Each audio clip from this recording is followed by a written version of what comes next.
let's talk about a PPR appointment, meaning pan picture repose. So this appointment usually falls within that 6-month mark for a patient. So we're going to bring that patient back, we're going to untie the wires, and we're going to update an x-ray, and then we'll also update full photos, extraoral and intraoral as well.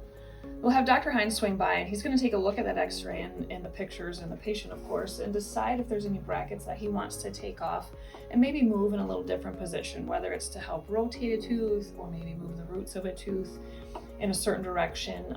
Sometimes we might also initially bond upper or lower sevens at this appointment as well.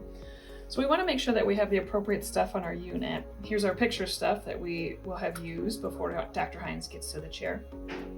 I have a bracket card here that if Dr. Heinz calls out a specific reposition, that you can take that bracket off with your bracket removing plier and place it right on the appropriate spot on that bracket pad, that if someone were to help you micro etch those brackets, then they would know how to set them up for you as well, so they're in the appropriate spot.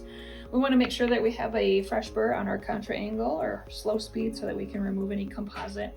And then again, kind of like the bonding form, we want to have those retractors in, etch, assure plus, all those handy things. So we just want to make sure that we are as efficient as possible before Dr. Heinz gets to the chair, and then afterwards placing those brackets on for him to come over and take care of. Sometimes when these patients come to these PPR appointments, they might not need any repose, so then we would just possibly add some power chain or retie, maybe put some new wires in, totally Dr. Heinz's call.